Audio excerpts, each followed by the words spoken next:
दोस्तों स्वागत है आपका बिहार न्यूज में। दोस्तों मैं हूं फिरदौस गनी और आप देख रहे हैं केडीबी लाइव। दोस्तों आज हो चुका है 11 अक्टूबर 2020। तो आज की बिहार की टॉप न्यूज लेकर आए हैं आपके लिए। दोस्तों वीडियो स्टार्ट करने से पहले आपसे एक रिक्वेस्ट है, अगर आप नए आए इस चैनल पर तो चैनल को सब्सक्राइब करके बेल आइकन को भी प्रेस कर दीजिए और साथ में वीडियो को लाइक कीजिए, अपने दोस्तों के साथ शेयर भी कीजिए। तो चलिए दोस्तों स्टार्ट करते हैं आज का न्यूज। भारतीय रेलवे ने अपने नियम में बदलाव किया है। जी हां, रेलवे का यह नियम कल से लागू हो जाएगा। भारतीय रेलवे की तरफ से त्योहारों से पहले यात्रियों को बड़ी राहत दी गई है। जी हां, भारतीय रेलवे ने यात्रियों को ट्रेन रवाना होने से 5 मिनट पहले तक टिकट बुक करने या फिर रद्द करने की सुविधा दी है। या इसके साथ ही अब ट्रेनों में टिकट आरक्षण का दूसरा चार्ट ट्रेन के स्टेशन से छूटने से 30 मिनट पहले भी जारी होगा। रेलवे आरक्षण का पहला चार्ट ट्रेन के स्टेशन से छूटने से 4 घंटे पहले जारी करता है। रेलवे के अधिकारियों का कहना है कि पहला रिजर्वेशन चार्ट ट्रेन के चलने से 4 घंटे पहले तैयार किया जाएगा, तो वही दूसरी रिजर्वेशन चार्ट ट्रेन के रवाना होने से 30 मिनट से 5 मिनट पहले की तरह तैयार होगा। जी हां, अब दूसरा आरक्षण चार्ट तैयार होने तक यात्री ट्रेन टिकट बुक कर सकते हैं। रिफंड नियमों के प्रावधानों के मुताबिक इस दौरान यात्री टिकट रद्द भी कर सकते हैं। बिहार के चुनावी मौसम में सियासी गहमागहमी के बीच प्रत्याशियों के नामों का लगातार ऐलान किया जा रहा है। इसी बीच बड़ी खबर सामने आई है। बिहार के पूर्व सीएम लालू प्रसाद यादव के बड़े बेटे तेज प्रताप यादव ने अपने विधानसभा सीट बदल ली है। जी हां, तेज प्रताप यादव ने बिहार की अपनी सिटिंग महुआ विधानसभा सीट की जगह हसनपुर का रुख किया है। तेज प्रताप यादव समस्तीपुर के हसनपुर से महागठबंधन के विधानसभा चुनाव में प्रत्याशी होंगे, जबकि तेज प्रताप यादव की पत्नी ऐश्वर्या के भी चुनाव लड़ने की बातें कही थी, लेकिन उनके हाथ खाली रह गए। प्रधानमंत्री नरेंद्र मोदी आज स्वामित्व योजना को लॉन्च करेंगे। इस योजना के तहत प्रॉपर्टी कार्ड्स को भौतिक रूप से बांटा जाएगा। पीएम मोदी इस स्कीम को वीडियो कॉन्फ्रेंस के जरिए लॉन्च करेंगे। जी हां, प्रधानमंत्री कार्यालय ने इसे ग्रामीण भारत के लिए ऐसे ऐतिहासिक बताया है। जी हां, इस योजना के लॉन्च होने के बाद ग्रामीण क्षेत्र के लोग किसी भी तरह के लोन या फिर वित्तीय लाभ लेने के लिए फाइनेंशियल एसेंट के तौर पर अपनी प्रॉपर्टी का इस्तेमाल कर सकेंगे।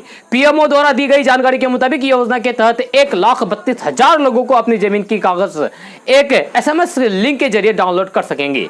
पहले चरण में योजना का लाभ 6 राज्य के 763 गांवों को मिलेगा। बिहार में विधानसभा की कुल 40 सीटें एससी और एसटी के लिए सुरक्षित है। जी हां, इन पर कभी लोजपा का दबदबा नहीं रहा है, पर इस बार बिहार के सबसे बड़े दलित नेता रामविलास पासवान के जाने के बाद कयास लगाए जा रहे हैं कि चिराग पासवान को दलितों के साथ ही अन्य मतदाताओं की सहानुभूति वोट मिलेंगे। बिहार के 38 में से 5 ऐसे जिले हैं जहां चिराग पासवान को अधिक लाभ मिल सकता है।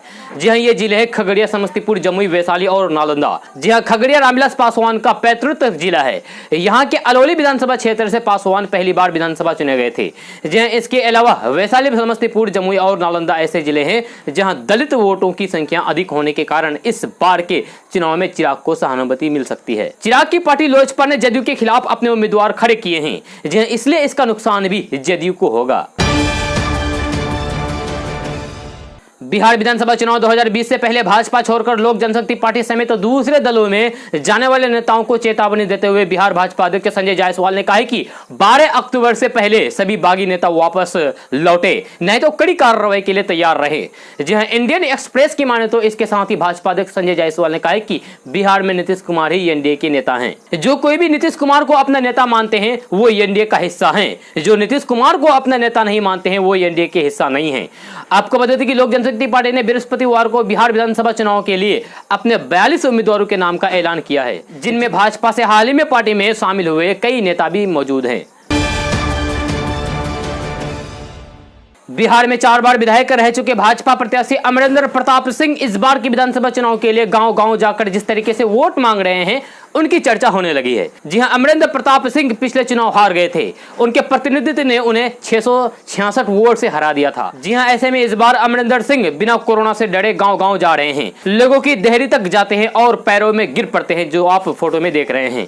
जी हां, आपको बता दूं कि आरा के भाजपा प्रत्याशी अमरेंद्र प्रताप सिंह 73 वर्ष के हैं। वे विधानसभा के पूर्व उपाध्यक्ष हैं। भाजपा ने उन्हें 2015 के चुनाव में भोजपुर से टिकट दिया था।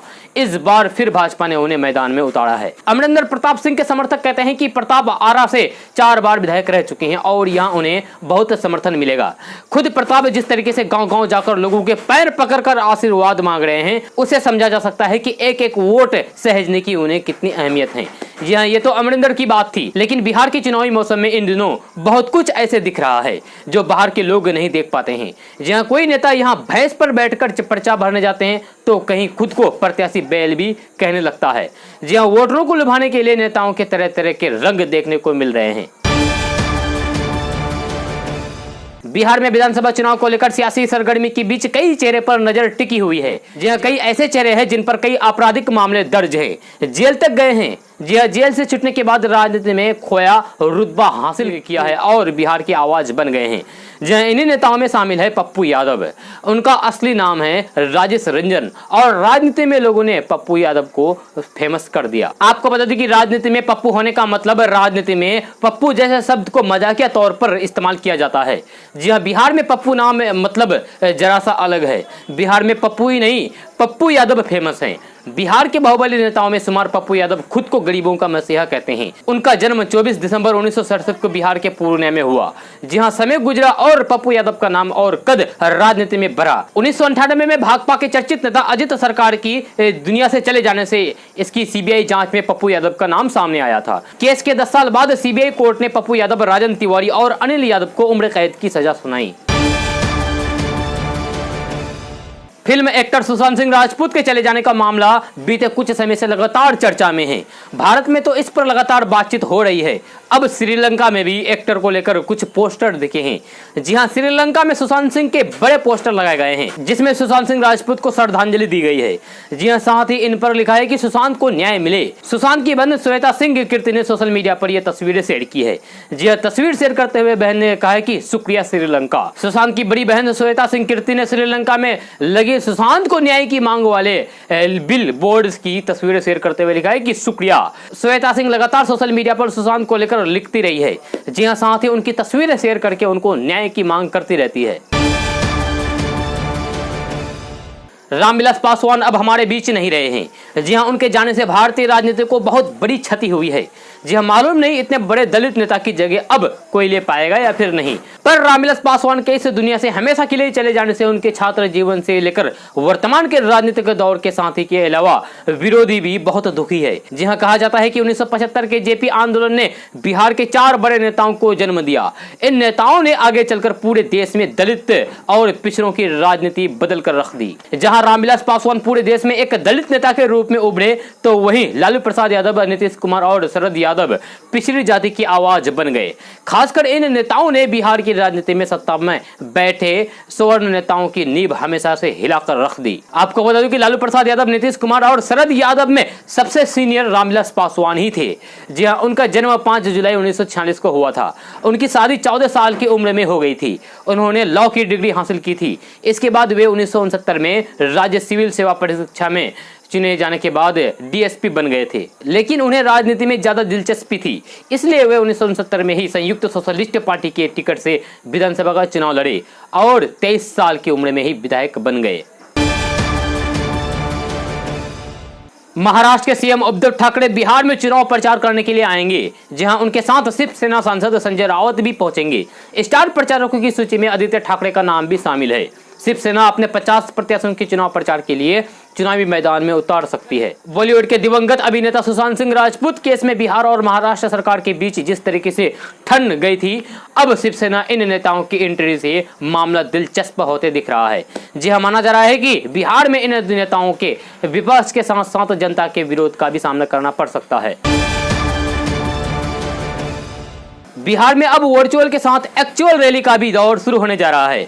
जी हां, भाजपा के राष्ट्रीय अध्यक्ष जेपी नड्डा आज मौज की धरती गया से चुनावी संसनाद करेंगे। पार्टी की तैयारी मुकम्मल है और भाजपा की कोशिश प्रधानमंत्री की रैलियों से पहले रंग जमा देने की है। जी हां, ऐसे में तमाम दलों को पीछे छोड़ते हुए भाजपा ने प्रचार अभियान को परवान चढ़ाने के लिए कमर कस ली है। जदयू के खिलाफ लोजपा की खुली अदावत के बाद राजग के लिए अपने वोटों को सहज रखने की चुनौती है। इसकी महती जिम्मेवारी भाजपा की है। मतदाताओं में सकारात्मक संदेश के उद्देश्य से प्रधानमंत्री नरेंद्र मोदी और मुख्यमंत्री नीतीश कुमार एक साथ जनसभा को संबोधित करने वाले हैं। बिहार में 2014 के बाद होने वाले कोई भी चुनाव में प्रधानमंत्री नरेंद्र मोदी का नाम चर्चा में रहा है। जी हां, लेकिन इस वर्ष होने वाले विधानसभा चुनाव में मोदी का चेहरा मुद्दा बना हुआ है। मोदी के चेहरे को लेकर दो दलों में चकचक हो रही है। जी हां, इस बीच लोजपा स्पष्ट कर रहे हैं कि वह प्रधानमंत्री नरेंद्र मोदी के नाम पर वोट मांगेगी। जी हां, इधर भाजपा का कहना है कि बिहार राजग में शामिल दल ही प्रधानमंत्री के चेहरे का इस्तेमाल चुनाव प्रचार में कर सकते हैं। कहा जा रहा है कि लोजपा ने एक रणनीति के तहत बिहार में राजग में नहीं रहकर भी प्रधानमंत्री नरेंद्र मोदी के नाम का लाभ उठाने और प्रधानमंत्री के चेहरे को मुद्दा बना दिया है। जी हां, लोजपा के एक नेता ने नारा देते हुए कहा है कि मोदी से बैर नहीं, नीतीश तेरी खैर नहीं। बिहार के पूर्व मुख्यमंत्री लालू प्रसाद यादव इन दिनों जेल में हैं। उनकी पार्टी राजद उनके दोनों बेटों की अगुवाई में विधानसभा चुनाव लड़ रही है। जी हां, राजद के नेता और कार्यकर्ता लालू प्रसाद का नाम ले लेकर वोट मांग रहे हैं। ऐसे में उनके विरोधी और राज्य के मौजूदा उप मुख्यमंत्री सुशील कुमार मोदी ने लालू को निशाने पर ले लिया है। सुशील कुमार मोदी ने कहा है कि भ्रष्टाचार के गंभीर मामले में सजा याफ्ता लालू प्रसाद को उनकी पार्टी ऐसे प्रचारित करती है जैसे वो स्वाधीनता संग्राम में जेल गए हैं। जी हां, राजद के लोग ये भी भ्रम फैलाते हैं कि यदि लालू इस चुनाव के समय जेल से बाहर होते तो ईवीएम का भंडाफोड़ फुट्टा और राजद का ज्यादा बेहतर प्रदर्शन करती। लेकिन लालू प्रसाद यादव के अंदर होने से या फिर बाहर होने से बिहार विधानसभा चुनाव में एनडीए को कोई भी फर्क नहीं पड़ेगा, क्योंकि लालू प्रसाद का जो भी धाप था वो अब सब मिट चुका है। सोशल मीडिया के जरिए सुर्खियां बटोरने वाले पूर्व डीजीपी गुप्तेश्वर पांडे आजकल सोशल मीडिया से ही काफी परेशान हैं। जी हां, गुप्तेश्वर पांडे बार बार ये दोहाई दे रहे हैं कि मेरे नाम से फेक आईडी बनाकर मुझे बदनाम करने की कोशिश हो रही है। दरअसल ट्विटर पर गुप्तेश्वर पांडे की फेक आईडी बनाकर सीएम नीतीश कुमार के खिलाफ पोस्ट किया जा रहा है, जिसमें पूर्व डीजीपी गुप्तेश्वर पांडे काफी परेशान हैं। इसको लेकर वे बार बार सफाई भी दे रहे हैं। पूर्व डीजीपी गुप्तेश्वर पांडे ने कहा है कि कोई बार बार मेरे नाम से फेक आईडी बनाकर माननीय मुख्यमंत्री श्री नीतीश कुमार के खिलाफ मेरी तरफ से गलत पोस्ट कर रहा है। जी मेरी तरफ से कार्रवाई की गई है, पहले भी मेरी तरफ से ये कार्रवाई की गई है, फिर दोबारा ये शरारत हो रही है, वैधानिक कार्रवाई की जा रही है। इससे पहले भी गुप्तेश्वर पांडे को लेकर सोशल मीडिया पर फेक अकाउंट बनाकर गलत पोस्ट किया जा चुका है। जी हां, जिसको लेकर गुप्तेश्वर पांडे ने केस भी करवाया था। प्रधानमंत्री नरेंद्र मोदी, गृह मंत्री अमित शाह, बिहार के मुख्यमंत्री नीतीश कुमार, कांग्रेस के पूर्व अध्यक्ष राहुल गांधी और महाराष्ट्र के मुख्यमंत्री उद्धव ठाकरे के नाम बिहार विधानसभा चुनाव में उनकी संबंधित पार्टी के स्टार प्रचारकों के तौर पर दिए गए हैं। जी हां, अतिरिक्त मुख्य निर्वाचन अधिकारी संजय कुमार सिंह ने शुक्रवार को कहा कि चुनाव आयोग ने मान्यता प्राप्त पार्टियों के लिए कोरोना महामारी के मद्देनजर प्रचारकों की अधिकतम संख्या घटाकर 30 कर दी है। जी हाँ, वहीं गैर मान्यता प्राप्त पार्टियों के लिए प्रचारकों की संख्या 20 से अधिक नहीं होगी। पहले सभी पार्टियों के लिए स्टार प्रचारकों की अधिकतम संख्या 40 तय की गई थी। जी हाँ, उन्होंने बताया कि राजनीतिक दलों को चुनाव प्रचार शुरू करने से 48 घंटे पहले जिला प्रशासन को सूचना करना होगा। मोदी और अमित शाह भाजपा के चुनाव प्रचार की कमान संभालेंगे, वहीं नीतीश कुमार जदयू के प्रमुख प्रचारक नेता होंगे। जी हाँ, बिहार में अक्टूबर नवंबर में होने वाले विधानसभा चुनाव के लिए प्रचारकों के तौर पर राकांपा अध्यक्ष शरद पवार और उद्धव ठाकरे के नाम भी दिए गए हैं। राष्ट्रीय स्वयं सेवक संघ यानी कि आरएसएस के सरसंघ चालक मोहन भागवत ने मुसलमानों को लेकर खुलकर बात की है और कहा है कि भारत के मुसलमान दुनिया में सबसे ज्यादा संतुष्ट मुसलमान हैं। जी हाँ, महाराष्ट्र से प्रकाशित होने वाली हिंदी पत्रिका विवेक को दिए गए इंटरव्यू में पाकिस्तान का उदाहरण दिया है और कहा है कि पाकिस्तान ने दूसरे धर्मों को अधिकार नहीं दिए। इसके साथ ही उन्होंने राम मंदिर के सवाल पर कहा है कि मंदिर राष्ट्रीय मूल्यों और चरित्र का प्रतीक होते हैं। मोहन भागवत ने कहा है कि भारतीय मुसलमान दुनिया में सबसे ज्यादा संतुष्ट हैं। जब भारतीयता की बात आती है तो सभी धर्मों के लोग एक साथ खड़े हो जाते हैं। आरएसएस प्रमुख मोहन भागवत ने कहा है कि भारत के विपरीत पाकिस्तान ने कभी दूसरे धर्मों के अनुयायियों को अधिकार नहीं दिए हैं और इसे मुसलमानों के अलग देश की तरह बनाया गया है। जहां मोहन भागवत ने कहा है कि क्या दुनिया में एक भी उदाहरण ऐसा है जहां किसी देश की जनता पर शासन करने वाला कोई विदेशी धर्म अब भी अस्तित्व में हो? जहां कहीं नहीं, लेकिन भारत में ऐसा है। सब्जियों के बढ़ते दाम ने आम आदमी के किचन का बजट बिगाड़ दिया है। महंगी सब्जियां आम आदमी की पहुंच और थाली दोनों से दूर होते जा रहे हैं। कोरोना काल में रोजगार की दिक्कत और फिर महंगी सब्जियों से आम आदमी परेशान है। जैसे तैसे गुजर बसर हो पा रहा है। सब्जी महंगी क्यों हो रही है, इसकी वजह जानने के लिए एक न्यूज चैनल बिहार की एक बड़ी सब्जी मंडी पर पहुंचा और वहां पड़ताल करके सब्जी के रेट का हाल जाना। सब्जी मंडी पर सब्जी की दुकानें तो थी, लेकिन इनके ग्राहक नदारद रहे, यानी कि ग्राहक नजर नहीं आ रहे थे। जी हाँ, अक्सर यहाँ सुबह सुबह सब्जी खरीदने के लिए ग्राहकों की भीड़ लगती है, लेकिन सब्जी महंगी होने की वजह से दुकानों से खरीदार गायब हैं। वजह साफ है कि महंगी सब्जियां आम आदमी के बजट से बाहर हो गई है। जी हाँ, मंडी में हमने सब्जियों के दाम के बारे में भी जानकारी ली। सब्जियों के राजा आलू की बात करें तो ये 40 रुपए प्रति किलो पर पहुंच गया है। जी हाँ, वही खाने में जान डालने वाली प्याज अब 50 रुपए प्रति किलो पर पहुंच गया है। बात करें टमाटर की तो ये और भी लाल हो रहा है। जी हाँ, टमाटर के दाम 60 रुपए प्रति किलो के करीब पहुंच गया है। सब्जियों के स्वाद को बढ़ावा देने वाली धनिया तो 400 रुपए प्रति किलो के हिसाब से बिक रहा है। जी हाँ, गोभी की बात करें तो वह भी 80 से 100 रुपए प्रति किलो के हिसाब से बिक रही है। वही हरी मटर की कीमत 100 के पार है। सब्जी खरीदने आए लोगों को पता भी नहीं है कि इनके दाम क्यों बढ़ रहे हैं। आम आदमी हैरान में है और परेशान में है। कोरोना महामारी के इस दौर में दुर्गा पूजा के लिए बिहार में गाइडलाइंस जारी कर दिया गया है। इस गाइडलाइंस का पालन राज्य में रहने वाले सभी व्यक्तियों को करना है। जी हां, अगर आप इस गाइडलाइंस का पालन नहीं करते हैं तो आप पर सख्त कार्रवाई हो सकती है। बिहार सरकार के आदेश के मुताबिक इस बार दुर्गा पूजा का आयोजन सिर्फ मंदिर और घर में ही होगा। ना मेले लगेंगे और ना ही सामूहिक रूप से प्रसाद बांटे जा सकेंगे। इतना ही नहीं, लाउड स्पीकर बजाने की भी अनुमति नहीं होगी। सरकार की ओर से जारी दिशा निर्देश का पालन करना होगा, वरना जिला प्रशासन आप पर सख्त कार्रवाई भी कर सकती है। मिली जानकारी के मुताबिक इस बार रामलीला का आयोजन भी नहीं होगा। सार्वजनिक स्थानों पर रावण दहन की भी अनुमति नहीं होगी। जी हां, बिहार सरकार के निर्देश के द्वारा सार्वजनिक स्थल, होटल, क्लब आदि जगहों पर गरबा, डांस दिया, रामलीला जैसे कार्यक्रम आयोजित नहीं होंगे। जी हां, अगर कोई व्यक्ति इन नियमों को तोड़ता है तो उस पर सख्त कड़ी कार्रवाई होगी। बिहार विधानसभा चुनाव लंबे समय के बाद घोटालों, रोजगार और भ्रष्टाचार से इतर कुछ दूसरे मुद्दों का गवाह बनेगा। जहां चुनाव के दौरान खेती किसानी भी बड़ा मुद्दा बनेगा। चुनाव के ठीक पहले 3 कृषि कानून लाकर केंद्र सरकार ने विपक्षी दलों को एक मुद्दा थमा दिया है। इस कानून पर बिहार समेत पूरे देश में राजनेता दो ध्रुवों में बढ़ गए हैं। जी हां, सत्ताधारी दल बेशक इसका समर्थन कर रहे हैं, लेकिन विरोधी पार्टियां इसे किसानों के गर्दन पर चाकू चलाने जैसे मानती है। जी हां, बिहार में 2006 से ही ये कानून लागू है, लेकिन इस बार इसे मुद्दा बनाने का मौका मिल गया है। लोकसभा चुनाव में मसला कुछ अलग ही रहता है। सत्ता पक्ष भी जान रहा है कि उन मसलों के आधार पर विधानसभा चुनाव जीतना आसान नहीं होता है। जी हां, कोरोना और प्रवासी मजदूर की बात छोड़ दें तो किसान इस बार के चुनाव में फोकस बिंदु बनने वाले हैं। जी हां, टिकट की आपराधिक खत्म होते ही दोनों पक्ष एक बार फिर से इसके श्वेत श्याम पक्ष के साथ किसानों के बीच उतरेंगे। ऐसे में कौन अपने समर्थन में किसानों को गोल बंद कर पाएगा? जी हां, ये तो चुनाव बाद पता चलेगा, लेकिन इनको रिझाने की हर कोशिश चुनाव से पहले ही शुरू हो गई है। बिहार के कृषि मंत्री और भाजपा के वरिष्ठ नेता डॉक्टर प्रेम कुमार ने कहा है कि देश और बिहार की राजनीति में रामविलास पासवान के चले जाने से अपूरणीय क्षति हुई है। जहां रामविलास पासवान जी ने अति पिछड़ों एवं दलितों के हित के लिए लगातार संघर्ष किया है, जिसके लिए उन्हें भारत रत्न देने की मांग का समर्थन करता हूं। रामविलास पासवान जी को भारत रत्न देकर अति पिछड़ा एवं दलितों का सम्मान होगा। डॉक्टर प्रेम कुमार ने कहा है कि रामविलास जी ने बिहार की धरती से लेकर सड़क और संसद तक अति पिछड़ों एवं दलितों की आवाज उठाई है। दलितों की लड़ाई के लिए उन्होंने दलित सेना बनाई है, जिसके तहत दलितों के हितों की लड़ाई लड़ते रहे हैं। बिहार में विधानसभा चुनाव की तारीखें जैसे जैसे करीब आ रही है, सियासी घमासान भी तेज होने लगा है। जी हां, मुख्य विपक्षी पार्टियां राष्ट्रीय जनता दल ने सूबे की नीतीश कुमार सरकार पर बड़ा हमला बोला है। आरजेडी ने अपने आधिकारिक ट्विटर हैंडल से एक ट्वीट किया है। इसमें उन्होंने मीडिया के हवाले से किए गए एक सर्वे का जिक्र करते हुए कहा है कि बिहार की 87% जनता नीतीश कुमार के बेड गवर्नेंस से नाराज है और इससे निजात पाना चाहती है।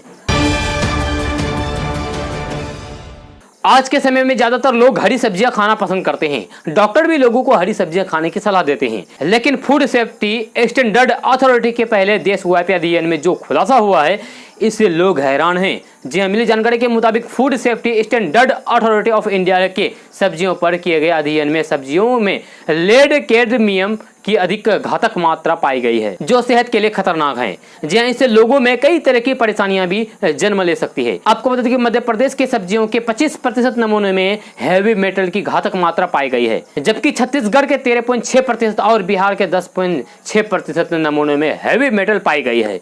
गुजरात में 8.7% तो वहीं चंडीगढ़ में 8.2% सब्जियों में हैवी मेटल पाए गए हैं। ये सब्जियां खाने लायक बिल्कुल नहीं है, आदमी को बीमार कर सकता है। दोस्तों आज का न्यूज़ बस यहाँ तक। कैसा लगा जरूर अपना सुझाव दीजिएगा नीचे कमेंट बॉक्स में कमेंट करके। अगर आप नए आए इस चैनल पर तो चैनल को सब्सक्राइब करके बेल आइकन को भी प्रेस कर दीजिए और साथ में वीडियो को लाइक कीजिए, अपने दोस्तों के साथ शेयर भी कीजिए। तो चलिए दोस्तों फिर मिलते हैं अगले वीडियो में।